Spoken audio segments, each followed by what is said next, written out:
మాఘమాసంలో శుక్లపక్ష ఏకాదశి విష్ణు ప్రీతికరమైన మహాపర్వం. ఈ రోజున నారాయణార్చన, శ్రీవిష్ణు సహస్రనామ పారాయణ, జప ఉపవాసాదులు విశేష ఫలాలను ఇస్తాయి. భీష్మ నిర్యాణానంతరం వచ్చిన ఏకాదశి కనుక ఈ భాగవత శిఖామణి పేరున ఈ ఏకాదశిని భీష్మ ఏకాదశి అని పిలుస్తారు. గంగామాత స్త్రీ రూపంలో గర్భధారిణి అయి వసువులను కుమారులుగా కన్నది. అలా వాళ్ళు మనుష్యులై జన్మించారు. జలరూపంలో ఆమె వాళ్లను మళ్లీ తనలోకి తీసేసుకున్నది. అంటే గంగాదేవి జగన్మాతృ స్వరూపిణి కాబట్టి ఆమె గర్భవాసాన జన్మించిన తరువాత ఎవరికీ పాపం ఉండదు. అయితే ఏ కారణం చేతనో ఆమె గర్భాన 8వ వాడుగా జన్మించిన భీష్ముడిని ఆమె గంగలో పారవేయబోతుంటే ఆమె భర్త అయిన శంతన మహారాజు ఆమెను వారించాడు.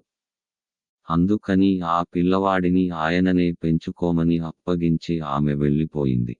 అలా శంతనుడి చేత శాపవిముక్తుడు కాకుండా నివారింపబడిన భీష్ముడు పెరిగి పెద్దవాడైనాడు.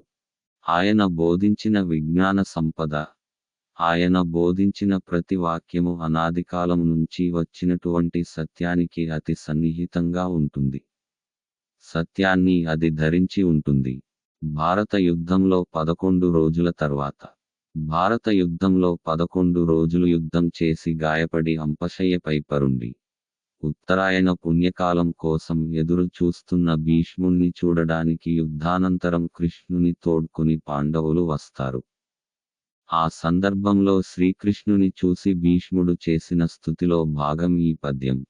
శ్రీకృష్ణ పురస్సరులై పాండవులు భీష్ముని దగ్గరకు వచ్చిన సమయంలో అనేక రాజర్షులు, దేవర్షులు, బ్రహ్మర్షులు శిష్యసమేతంగా వచ్చారట. భీష్ముడి ప్రత్యేకతలు. అసలు భారతంలో భీష్మునిది ఒక ప్రత్యేకమైన పాత్ర.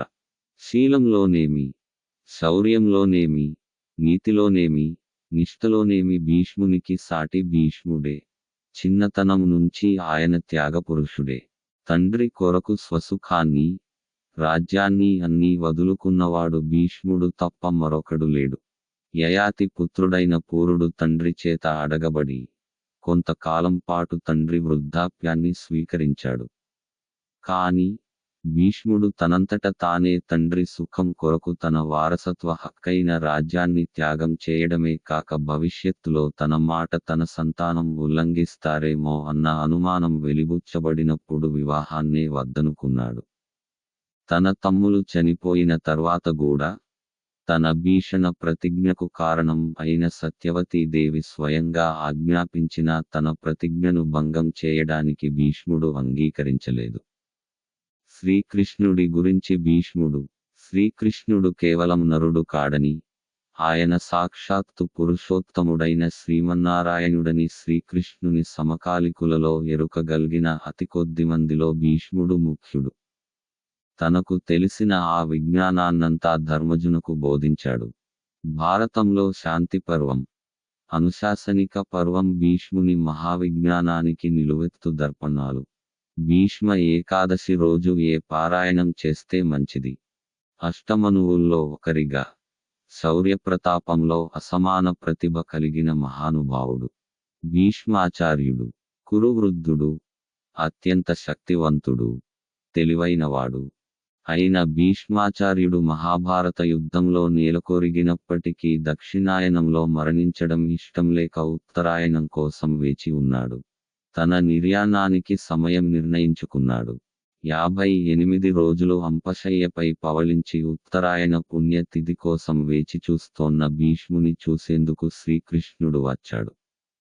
అందుకు అమితానందం పొందిన భీష్ముడు శ్రీమన్నారాయణుని 1000 నామాలతో కీర్తించాడు. అదే ఇంటింటా భక్తి ప్రపత్తులతో పారాయణం చేసే విష్ణు సహస్రనామం. అనంతర కాలంలో రాజ్యపాలన చేయవలసి ఉన్న ధర్మరాజును ఉద్దేశించి రాజనీతి అంశాలను బోధించాడు.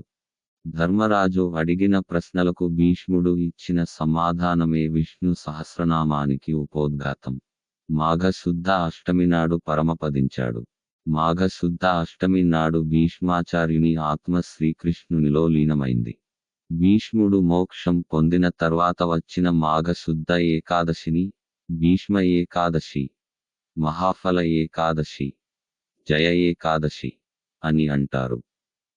విష్ణు సహస్రనామం ఎప్పుడు పఠించినా పుణ్యం కలుగుతుంది. ముఖ్యంగా భీష్మ ఏకాదశి నాడు గనుక విష్ణు సహస్రనామం పారాయణం చేస్తే ఆ ఫలితం అనంతంగా ఉంటుంది. అనుకున్న పనులు నిర్విఘ్నంగా నెరవేరుతాయి. భోగభాగ్యాలు కలుగుతాయి. సర్వ పాపాలు హరిస్తాయి. పుణ్యగతులు లభిస్తాయి. అంతేకాకుండా గ్రహదోషాలు, నక్షత్రదోషాలు ఉన్నవారు కూడా విష్ణు సహస్రనామాన్ని ప్రతినిత్యం పారాయణం చేస్తే చాలు అన్నింటి నుంచి విముక్తి పొందడమే కాకుండా అన్నింటా విజయం సాధిస్తారని మన పురాణముల ద్వారా తెలుస్తుంది. ఒకవేళ విష్ణు సహస్రనామం గనుక పారాయణం చేయలేకపోతే కనీసం శ్రీరామ రామ రామేతి రమే రామే మనోరమే సహస్రనామ తత్తుల్యం రామ నామ వరాననే అనే శ్లోకాన్ని 3 సార్లు ఉచ్చరించినట్లయితే అంతే ఫలితం కలుగుతుంది అని వివరించాడు. ఈ భీష్మ ఏకాదశి పర్వదినాన్ని పురస్కరించుకుని విష్ణు సహస్రనామం పారాయణం చేయండి. అవకాశం లేకపోతే శ్రీరామ రామ శ్లోకాన్ని 3 సార్లు భక్తిగా జపించండి.